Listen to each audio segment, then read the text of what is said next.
오늘 우리가 읽은 이 호세아서 11장의 이 말씀은 그 자식을 향한, 사랑하는 자녀를 향한 하나님 아버지의 그 사랑, 그 부모의 사랑이 얼마나 애절하고 절실한지를 그대로 느끼게 하는, 어떤 면에서는 이 한편의 드라마 같은 그러한 말씀인 것 같아요. 그래서 우리가 사랑하고 헌신하고 희생으로 그 아이를 키웠는데, 나중에 이 아이가 부모의 뜻을 외면하고 엄난한 여인에게, 이 고멜과 엄난한 여인에게 빠지고, 또 아들로 불렀는데도 부모의 말에 순종하지 않을 때에 이 부모가 얼마나 미치겠습니까? 밤잠 못 자는 거에 끝나지 않고 몇 번도 죽였다가 살리다가 쫓아냈다가 이렇게 하겠죠. 이것이 너무나 잘 들어있는, 잘 나타나는 본문이 이제 호세아의 11장입니다. 그래서 이 하나님이 이 자식을 기다리는 그 심정, 부모의 심정처럼 이제 어떤 면에서 이게 하나님이 혼자서 독백하신 것 같아요. 그래서 이 말씀 보면서 지금 대강절 둘째 주를 지나고 있지 않습니까? 우리가 하나님 아버지의 마음을 느끼기를 축복합니다. 예, 하나님께서는 이스라엘 백성들을 너무나 사랑하셨어요. 너무나 사랑하셔서 이제 그들을 불렀어요. 1절 말씀을 보면 이스라엘이 어렸을 때에 내가 그들을 사랑하여서 내 아들로 삼았다고 했었어요. 어린 아이일 때에 이 이스라엘 백성들을 구원해내면서 내가 내 아들로 삼았다. 그래서 하나님은 항상 우리를 하나님의 가족으로 부르시는 줄 믿습니다. 너는 나의 아내야, 나는 너의 남편이야 하니까 말을 안 들어요. 그래서 이제는 뭐라고 하냐면 너는 나의 자식이야, 너는 나의 아들이야, 이렇게 하면은 말을 좀 들을 줄 알았는데 항상 우리를 이렇게 사랑하여서 우리를 부르시는데 하나님의 가족인 줄 믿습니다. 애굽에서 불렀어요. 이 말씀이 완성되는 게 마태복음 2장 15절인데요. 헤롯이 예수님을 죽이려고 하니까 이제 그 부모가 예수님을 데리고 애굽으로 가잖아요. 그때에 마태복음 2장 15절에서 헤롯이 죽기까지 거기 있었으니 이는 주께서 선지자를 통하여 말씀하신 바 애굽으로부터 내 아들을 불렀다 함을 이루려 하심이라. 이 헤롯의 공격을 피해서 애굽으로 갔는데 하나님께서 애굽에서 다시 내 아들을 예수 그리스도를 부르십니다. 이스라엘을 부르신 그 하나님께서 새 이스라엘로 살아갈 아들을 예수님을 불러내시는 것으로 이 말씀을 이제 완성을 하시는 거죠. 하나님께서 우리를 아들로 부르셨습니다. 그러면 그걸로 끝날까요? 아닙니다. 아들로 부르셨지만 반드시 하나님의 책임이 있으신데요. 따라하겠습니다. 양육과 교육이다. 예, 이게 이제 이스라엘 백성들이 어릴 때라고 했잖아요.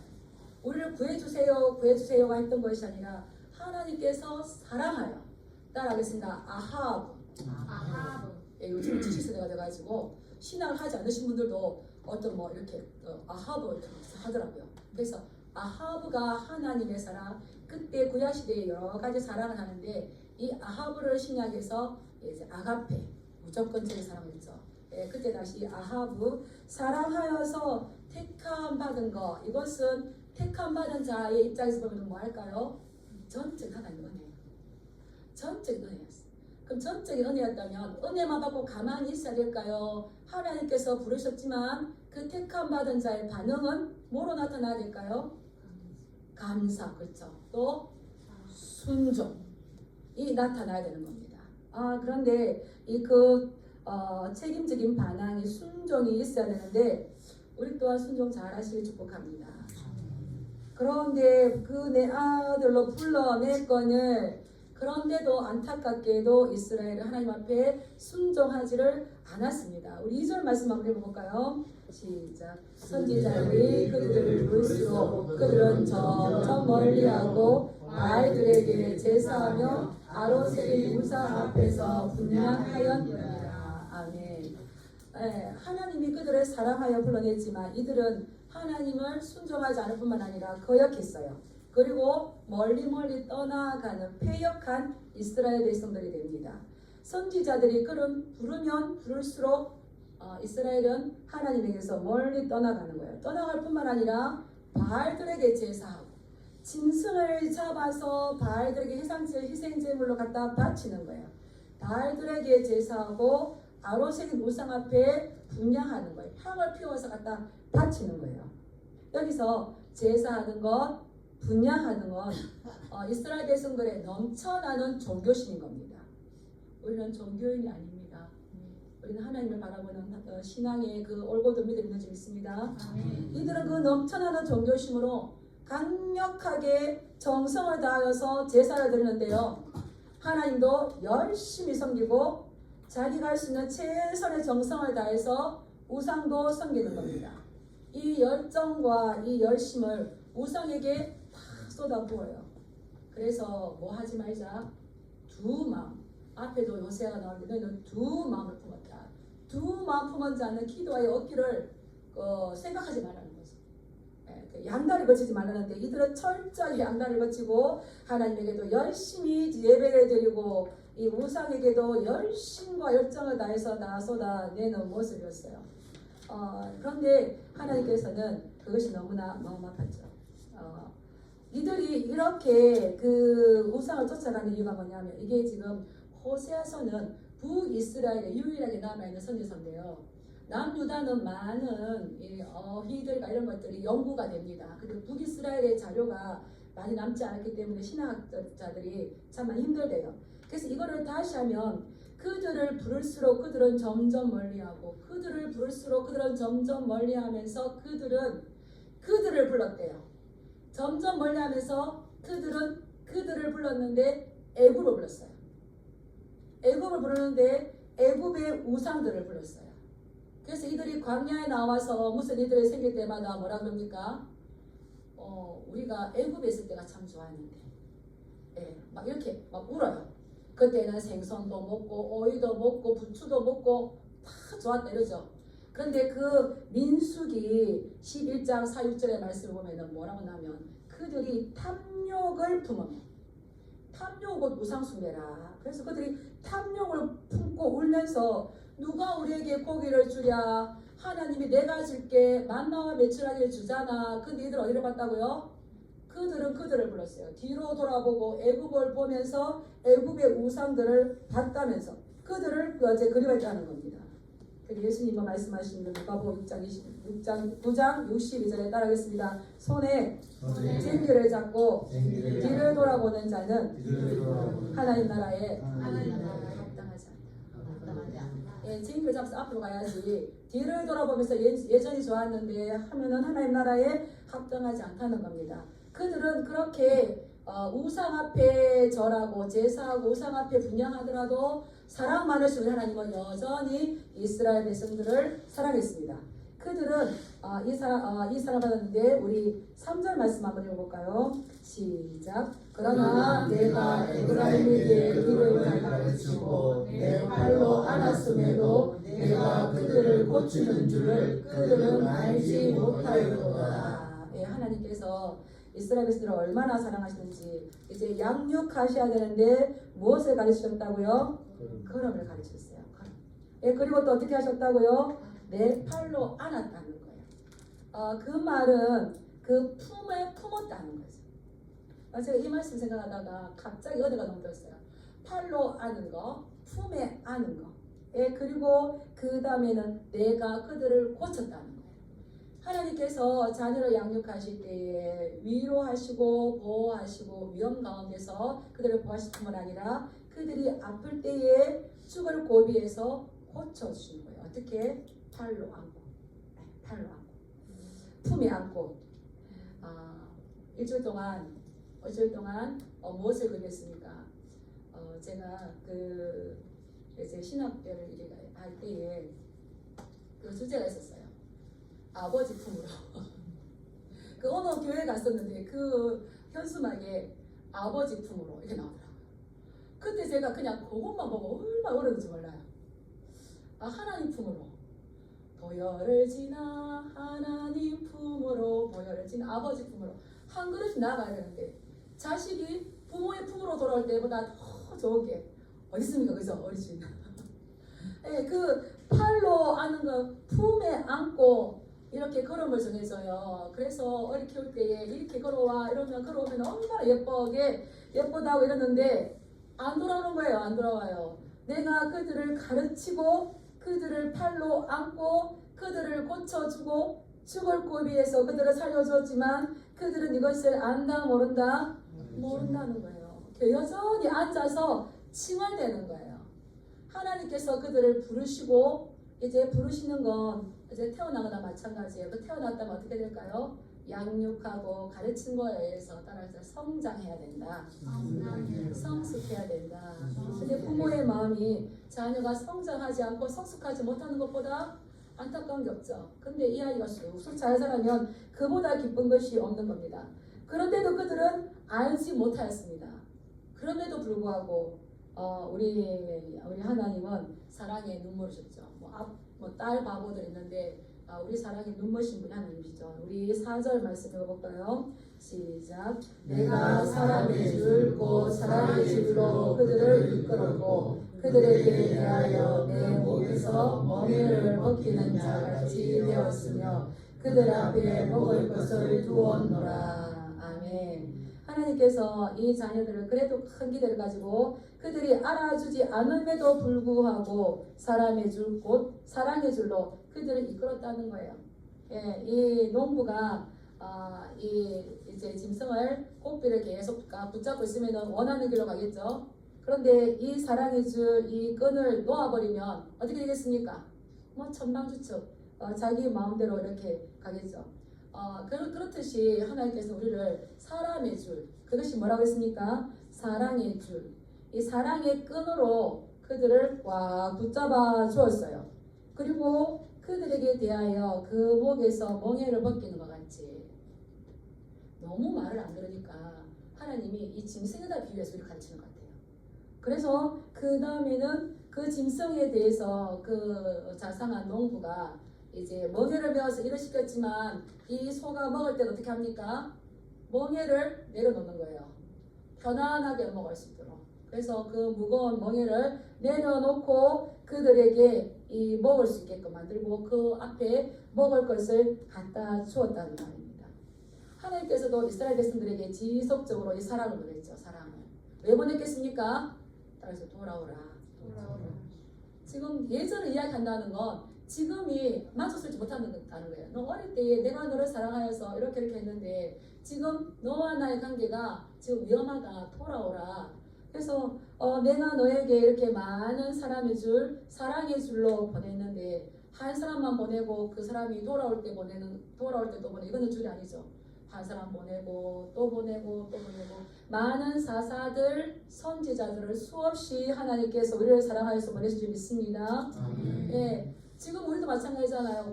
하나님께서 우리를 내버려두고 그나마 주일날 돼서 와서 말씀을 듣고 또 서로 모여서 기도하고 하니까 요만큼 왔지.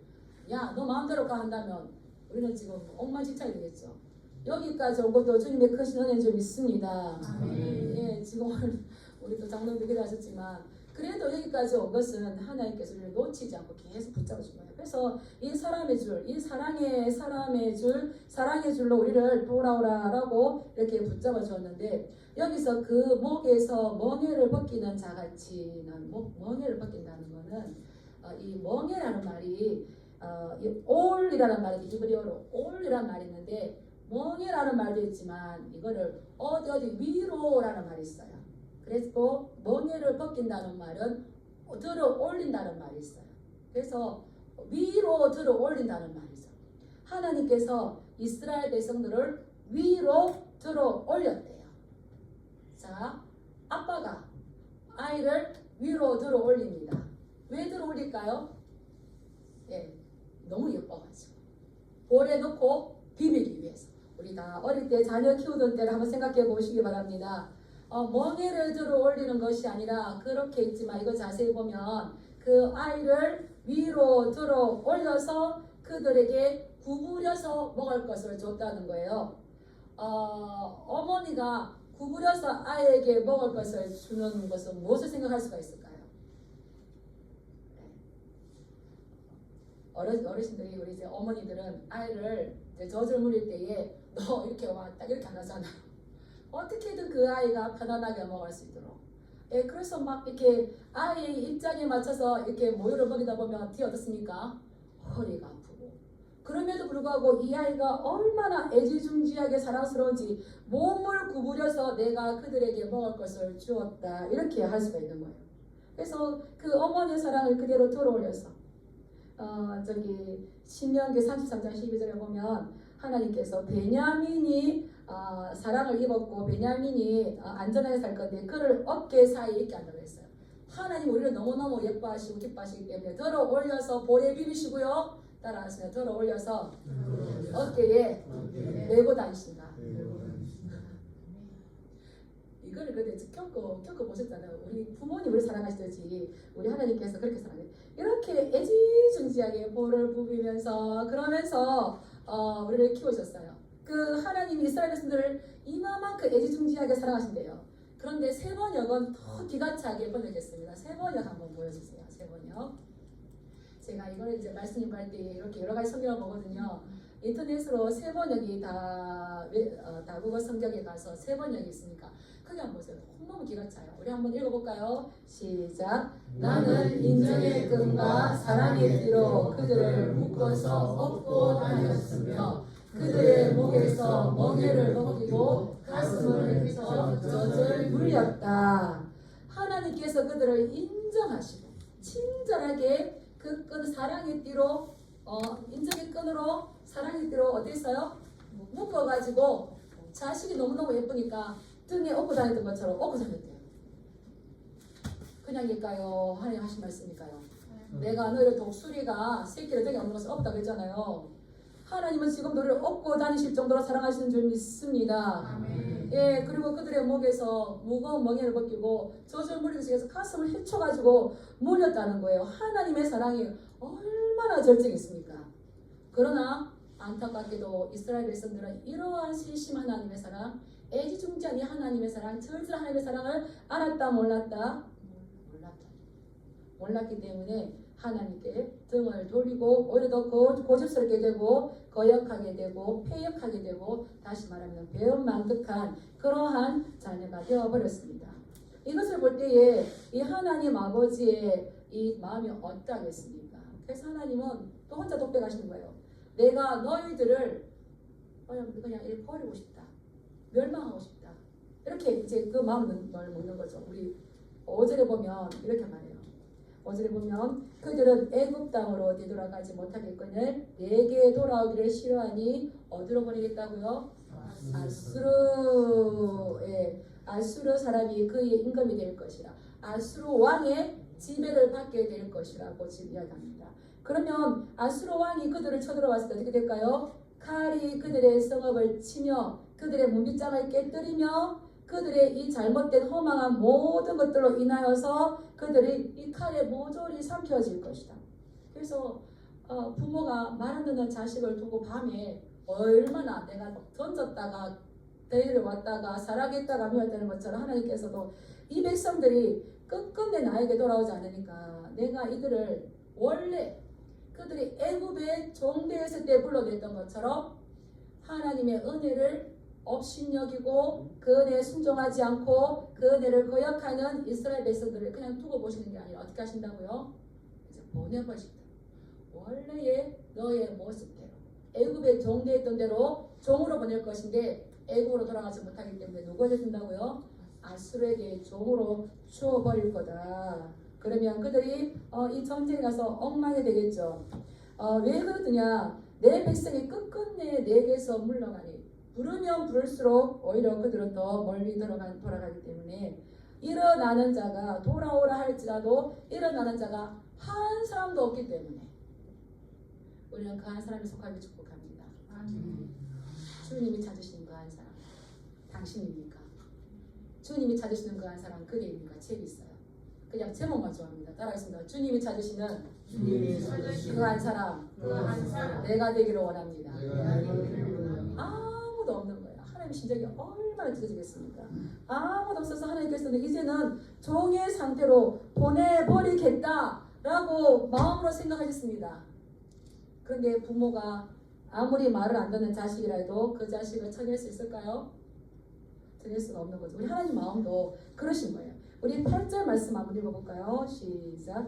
에브라임이여 내가 어찌 너를 놓겠느냐. 이스라엘이여 내가 어찌 너를 버리겠느냐. 내가 어찌 너를 아드마같이 놓겠느냐. 어찌 너를 스보임같이 두겠느냐. 내 마음이 내 속에서 돌이키어 나의 긍휼이 온전히 불붙듯 하도다. 제가 이제 아이 3명을 키우면서 어느 1, 2, 3 중에 한 애가 말을 너무 안 들었어요. 그래서 이 아이를 야단을 쳤어요.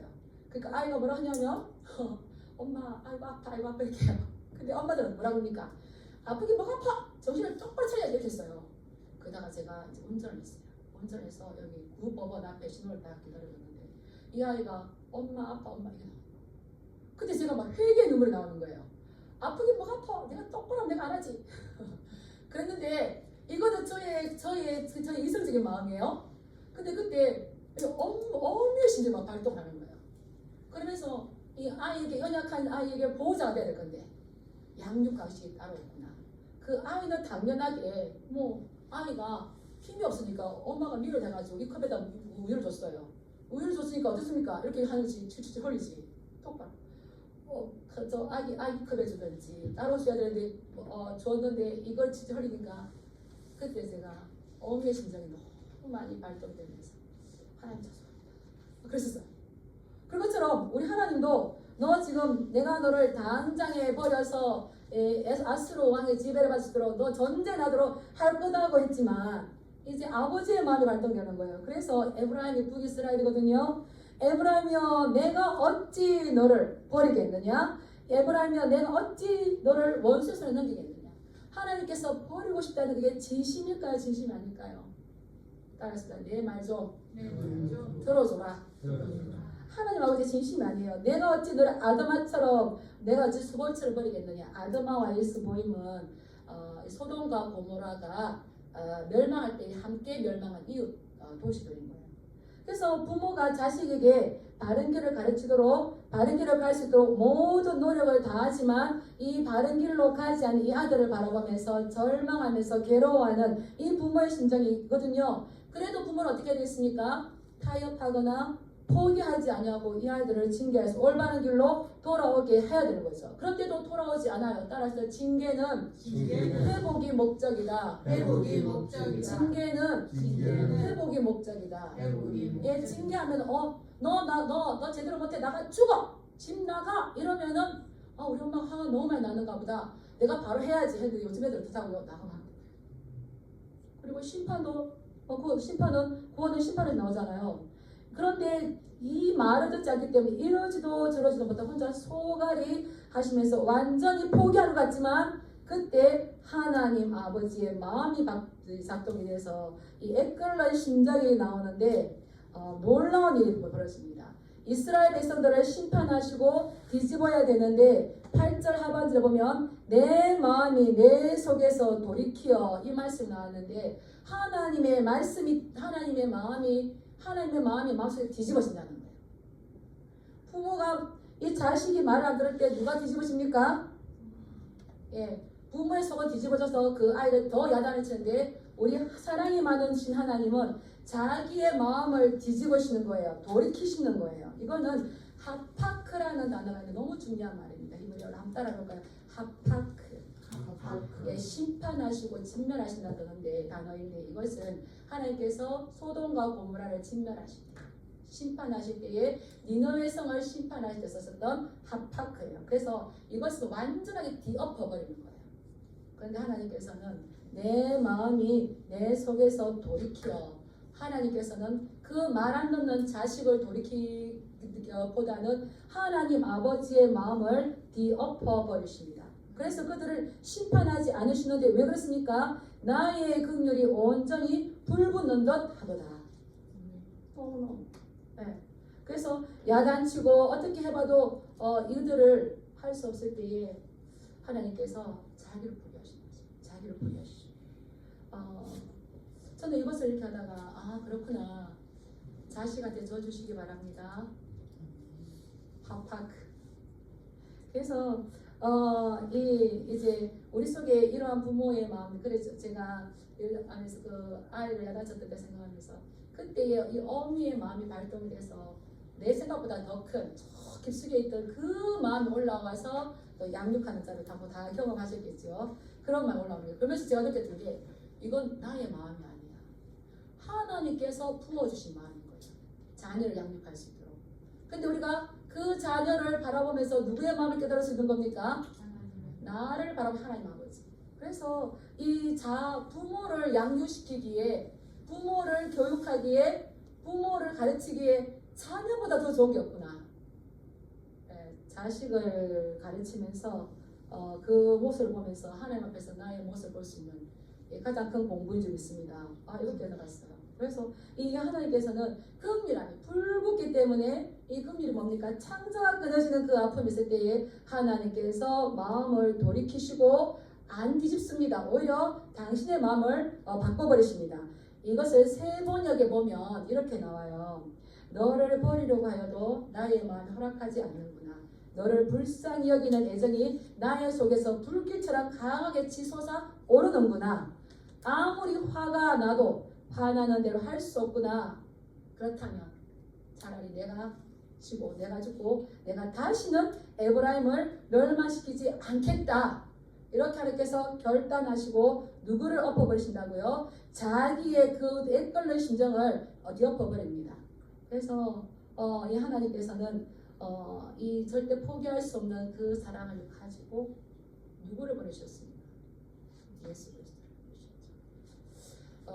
이 기름을 많이 가지고 있는 그 유전이 불이 났을 때에 이 불을 끄는 방법이 있대요.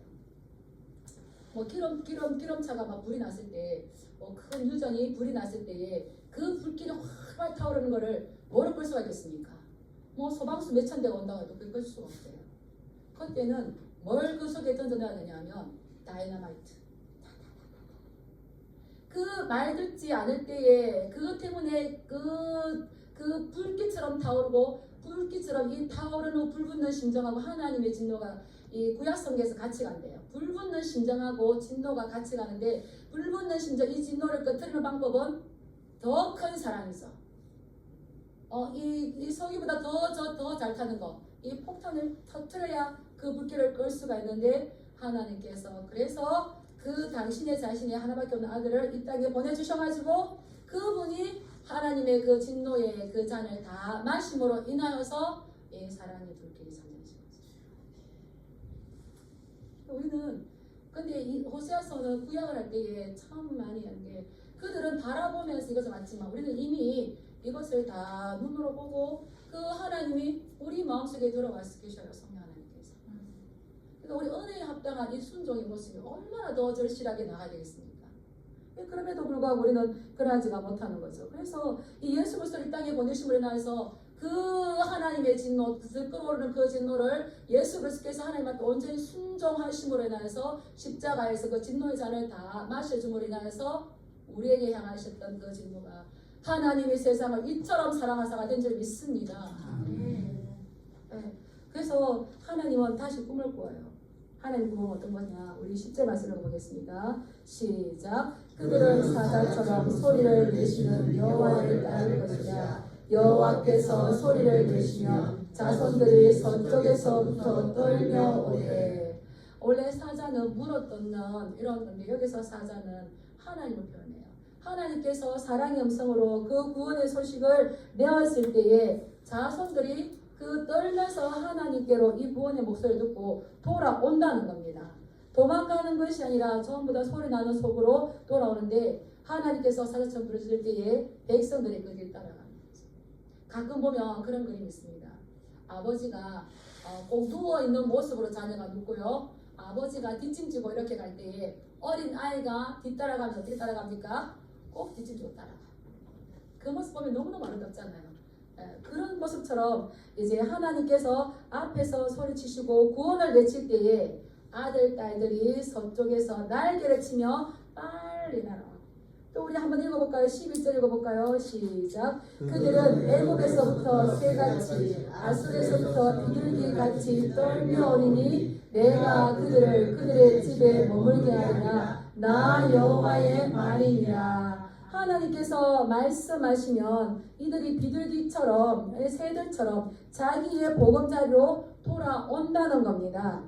미련한 새들은 떠돌다가 이 따뜻한 나라를 가지 못하고 먹이 줬다가 거기서 잘 먹었지만 얼어 죽지만 지혜로운 새는 자기가 어디에 있어야 되는지를 알기 때문에 자기가 있어야 될 곳으로 가는 것처럼 하나님께서 소리를 내서 이들에게 구원을 이야기했을 때 그들은 빠르게 자기 있어야 될 곳에 비둘기가 떨며 오듯이 기쁘게 하나님의 말씀 앞으로 돌아온다는 거죠.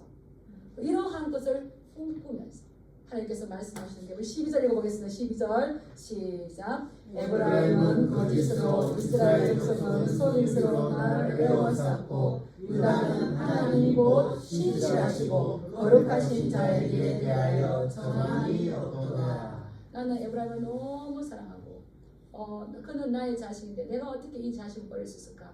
그래도 이 자식을 내가 버리지 않고 사랑하겠다.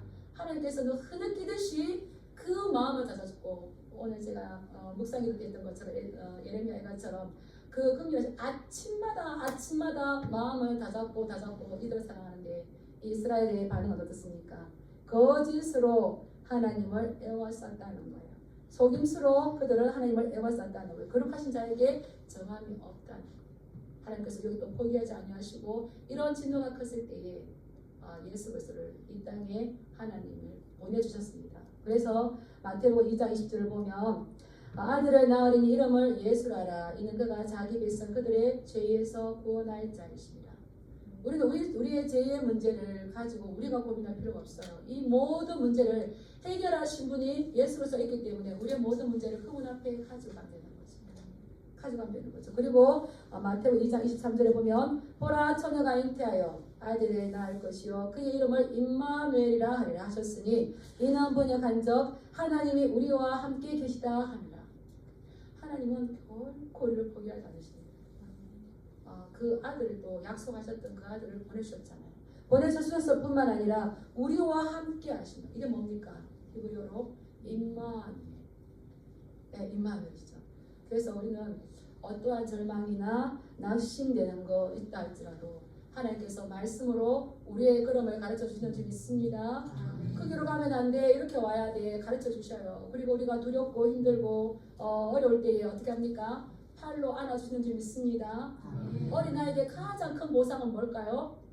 어미품이. 그것처럼 우리에게 가장 큰 보상은 뭘까요?